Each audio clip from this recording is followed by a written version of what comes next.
और देखिए कोरोना को लेकर क्या कुछ हाल है, किस तरीके से अलग अलग राज्यों में वैक्सीनेशन हो रहा है, उस पर बात करेंगे। देश के जिन 3 राज्यों में कोरोना सबसे ज्यादा कहर ढा रहा है उनमें से एक है छत्तीसगढ़। कल स्वास्थ्य मंत्रालय ने प्रेस कॉन्फ्रेंस करके कहा कि छत्तीसगढ़ में हालात बेहद खराब है। छत्तीसगढ़ सरकार ने आखिरकार 1 मई यानी आज से 18 से 45 साल तक के लोगों को कोरोना का टीका लगाने का फैसला किया है। इसके साथ ही सरकार ने राज्य के कोटे से होने वाले वैक्सीनेशन प्रोग्राम के लिए सामाजिक आर्थिक आरक्षण लागू करने का भी ऐलान किया है। इस व्यवस्था के तहत सबसे पहले अंत्योदय राशन कार्डधारी सबसे गरीब लोगों को वैक्सीन लगाई जाएगी। और हमारे साथ इस पर बात करने के लिए सीधे जुड़ रहे हैं इस वक्त छत्तीसगढ़ के मुख्यमंत्री भूपेश बघेल साहब। बहुत स्वागत है आपका भूपेश बघेल जी एबीपी न्यूज पर। जी नमस्कार सर, सबसे पहला मेरा सवाल है वैक्सीनेशन को लेकर जो दिक्कतें आ रही हैं, कई राज्यों में दिक्कत आ रही है। आपने आज से अपने यहाँ शुरू कर दिया 18 साल से 45 साल तक के लोगों को वैक्सीनेशन का कार्यक्रम, कैसे होगा ये आगे सर? क्या कुछ आप लोगों ने रोड मैप बनाया है? देखिए, सबसे पहली बात तो ये है कि हम लोगों ने दोनों कंपनी भारत बायोटेक और सीरम इंस्टीट्यूट दोनों को 25-25 लाख ऑर्डर दिया है, लेकिन वो कब मिलेगा इसकी तारीख बता नहीं पा रहे हैं। भारत सरकार से भी हमने आग्रह किया था कि यदि 1 मई से वैक्सीनेशन शुरू करना है, टीकाकरण शुरू करना है, तो हमको वो टीका उपलब्ध करा दे, हम शुरू कर देंगे। हमारी तैयारी पूरी थी और आज ही 11:40 के 1.5 लाख टीका मिला और सभी हमारे छत्तीसगढ़ के 28 जिला हैं, उसमें टीका हमने भेज दिया, जिसमें 14 जिले में आज हमने टीकाकरण की शुरुआत कर दी है। लेकिन सवाल इस बात है कि ये दूसरा खेप कब आएगा, क्योंकि आज तो सांकेतिक रूप से ही शुरू हुआ, जितना आया हमने वितरित कर दिया।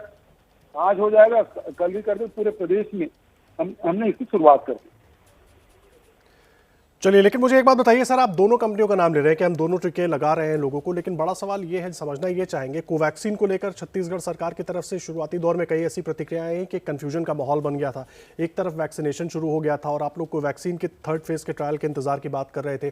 उस पर खुद केंद्रीय स्वास्थ्य मंत्री ने यह भी कहा था कि एक तरीके से राजनीति करने की कोशिश हो रही है ऐसे वक्त में। सर देखिए, जो तीसरे जैसे वहां से आया कि भारत सरकार ने अनुमति दी, उसके बाद से पहले फॉर्म भरवा रहे थे, कोवैक्सीन में अतिरिक्त फॉर्म भराया जा रहा था, और जब अनुमति मिली तो उसके बाद फॉर्म भराना बंद हुआ। और पूरे छत्तीसगढ़ में आप देखेंगे टीकाकरण में, चाहे फ्रंटलाइन वर्कर हो चाहे हेल्थ वर्कर हो, हमारा प्रदर्शन बहुत अच्छा है। और 94% फ्रंटलाइन वर्कर को और 88% हेल्थ वर्कर का टीकाकरण हो चुका है फर्स्ट डोज का। सेकंड डोज भी 60% से ऊपर हो चुका है। तो यदि बड़े राज्यों में आप देखेंगे तो छत्तीसगढ़ पहले स्थान पे है जहां टीकाकरण हुआ। सर मुझे एक बात बताइए, ये जो कोरोना विस्फोट हम देख रहे हैं छत्तीसगढ़ में, क्या कारण क्या है इसका? आप लोग लगातार तमाम रिपोर्ट्स आप तक पहुंच रही होंगी। देखिए, जहां तक के कोरोना जो सेकंड लहर आया है, ये विदर्भ से, क्योंकि हमारा बिल्कुल लगा हुआ है और रोटी बेटी का भी संबंध है वहाँ के लोगों से, और रोजगार का भी संबंध है। तो हजारों परिवार आते जाते रहते हैं होली के आसपास के। ये लहर हमारे यहाँ आया, जबकि आप देखेंगे कि मार्च के प्रथम सप्ताह में हमारे यहाँ 1% था, दूसरे सप्ताह में 1.6% था, तीसरे सप्ताह में 2.8% था, चौथे सप्ताह में 8.5, और अप्रैल महीने जैसे आया उसके बाद तेजी से बढ़ा और 30% से ऊपर चला गया। लेकिन अभी जो हमारी स्थिति ये है कि हम 25% से कम है हमारे यहाँ, और खासकर जो दुर्ग, रायपुर और राजनांदगांव जिले में बहुत तेजी से संक्रमित हो रहा था, वो अब 20% के आसपास हमने उसको नियंत्रित कर लिया है। तो अभी हमारे पास एक्टिव केस 1,24,000 है, और जो प्रतिदिन जो आ रहे हैं वो 14,000-15,000 के बीच में ये स्थिर हो गया है। जबकि जो पहले संक्रमित हुए थे जिन जिलों में, वो आंकड़े अब घट रहे हैं।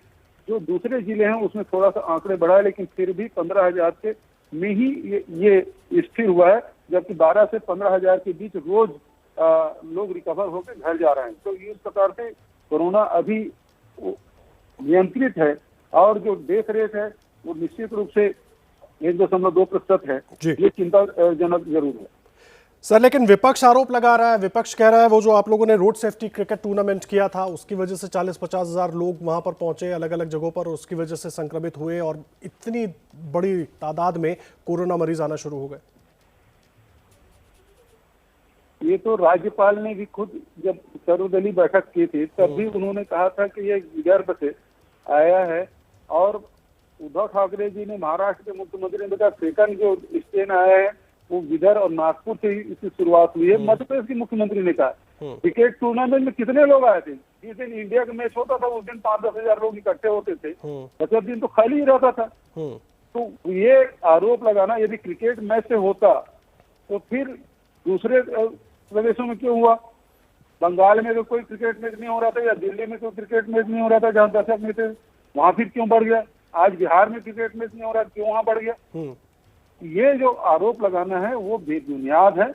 ये बात बिल्कुल सही है कि ये जो सेकंड स्ट्रेन है वो विदर्भ से आया है और उसी सीमावर्ती जो जिले हैं वो ज्यादा संक्रमित हुए हैं और उससे हम लड़ाई भी लड़े और उसको नियंत्रित करने में सफलता भी मिली। सर वो बात आपकी ठीक है, सफलता हम पा लेंगे, हम सब चाहते हैं कि सफलता पाए, लेकिन ये जो आप अभी बंगाल का उदाहरण दे रहे थे या तमाम जगहों का उदाहरण दे रहे थे, मेरा एक बड़ा सीधा सा सवाल है सर।